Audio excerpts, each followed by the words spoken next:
La parábola del hijo pródigo es tal vez la más conocida del Evangelio. Lo curioso es que mucha gente no sabe exactamente qué quiere decir pródigo.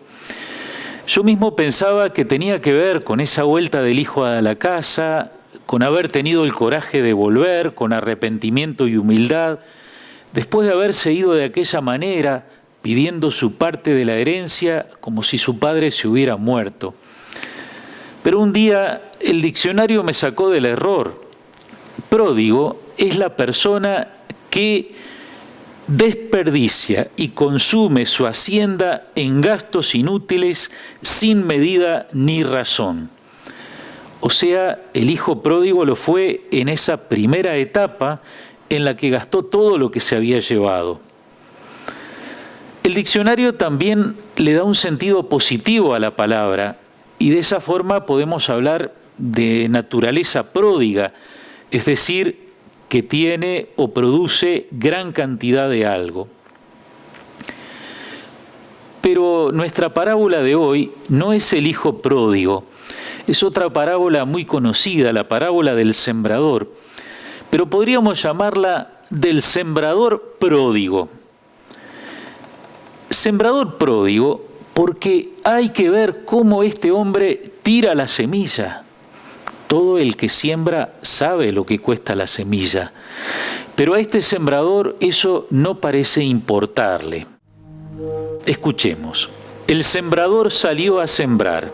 Al esparcir las semillas, algunas cayeron al borde del camino y los pájaros las comieron. Otras cayeron en terreno pedregoso, donde no había mucha tierra, y brotaron enseguida porque la tierra era poco profunda. Pero cuando salió el sol se quemaron y por falta de raíz se secaron. Otras cayeron entre espinas y éstas al crecer las ahogaron. Otras cayeron en tierra buena y dieron fruto, unas 100, otras 60, otras 30. El que tenga oídos, que oiga. Así es, el sembrador va echando la semilla por lugares donde ya se puede ver que no va a funcionar, pero la echa igual. En realidad, más que pródigo o derrochón, este sembrador es generoso. Generoso porque es el mismo Jesús el que siembra. La semilla es la palabra de Dios que encuentra diferentes terrenos. A veces cae en tierra buena y germina. A veces cae en terreno malo y entonces no, se pierde. Cuando Jesús comienza su misión, al poco tiempo lo sigue mucha gente. En algunos momentos hasta tiene que retirarse con sus discípulos, porque era tanta la gente que iba y venía que no tenían tiempo ni para comer. A la gente le gustaba lo que decía Jesús, se llenaban de admiración. Su poder sanador atraía muchísima gente, le llevaban sus enfermos, de noche, de día. Pero poco a poco, la gente se va dando cuenta de que seguir a Jesús tiene exigencias. Hace 15 días hablábamos de la cruz. Jesús tiene una propuesta de vida. Seguirlo supone desprendimientos profundos. No simplemente de renunciar a esto o aquello, sino un desprendimiento de sí mismo, del propio egoísmo, para abrirse al amor a Dios y al prójimo en verdad, en profundidad. Llega un momento en que una multitud abandona a Jesús y Él llega a preguntarle a sus discípulos, ¿también ustedes quieren marcharse? Entonces Pedro responde, Señor, ¿a quién iremos? Tú tienes palabras de vida eterna. En los discípulos, la semilla, la palabra de Dios, encontró tierra buena. Una mañana el sembrador salió a los campos para sembrar. Una mañana el sembrador sembró en mi vida su bondad. Por eso Jesús sigue sembrando con el realismo y la confianza de un campesino de Galilea. Realismo porque todo aquel que sembraba sabía que una parte de los sembrados se perdería en aquellos terrenos tan desiguales. Confianza porque no dejaba de sembrar y se pensaba siempre en la cosecha que se obtendría. Vamos a prestar ahora un poco de atención al final de la parábola, porque allí se nos dan datos del rendimiento de lo que cayó en tierra buena, y ver lo que significa ese rendimiento nos ayuda a entender la parábola. Para eso me hubiera gustado consultar con un agrónomo, pero busqué algunos datos de la siembra y el rendimiento del trigo en el Uruguay para poder entender mejor, como decíamos, el final de la parábola. Hoy en día se trata de sembrar de forma inteligente, no tanta semilla, sino sobre todo semilla bien distribuida.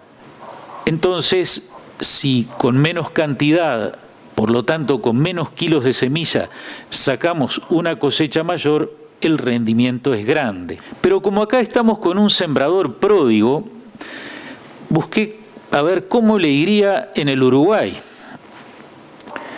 En Uruguay, una siembra exagerada, como la de nuestro sembrador pródigo, sería sembrar unas 400 semillas por metro cuadrado. Muchísimo. Suponiendo que sean semillas grandes de unos 40 gramos cada una, eso daría 160 kilos por hectárea. ¿Qué rendimiento se puede esperar? A comienzos de los años 60, en Uruguay, se sacaba menos de 1.000 kilos por hectárea, aunque no sé cuántas semillas se sembraba. Hoy en día, por lo menos los datos que encontré, dicen que un rendimiento normal son 3.500 kilos por hectárea. Si esa fuera nuestra cosecha de 160 kilos de semilla, que es bastante exagerado, eso nos daría un rendimiento de 22 por 1. 22 kilos de grano de trigo por cada kilo de semilla. Si en cambio el rendimiento fuera excepcional, 4.500 kilos por hectárea, estaríamos en el 28 por 1. ¿Y cuál es el rinde del sembrador pródigo de la parábola? Jesús nos dice que es variado. Dice Jesús, otras semillas cayeron en tierra buena y dieron fruto, unas 100, otras 60, otras 30.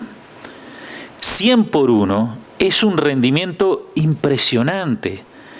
Si lo sembrado, siempre exagerando, hubiera sido 160 kilos por hectárea, eso sería una cosecha de 16.000 kilos por hectárea.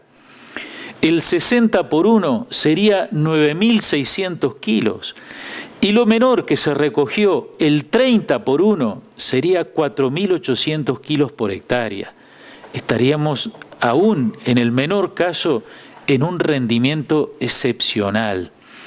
Los rindes de que habla Jesús están por afuera de cualquier estadística de producción, mucho más si pensamos en un agricultor de Galilea de hace casi 2000 años. Lo que Jesús quiere transmitir es su fe inquebrantable en que el proyecto de Dios no fracasará. No hay que ceder al desaliento, hay que seguir sembrando. Al final habrá cosecha abundante. Lo importante es la cosecha final. No faltan obstáculos y resistencias, pero la fuerza de Dios dará su fruto. Por eso, seguir sembrando la palabra de Dios generosamente. Cada mañana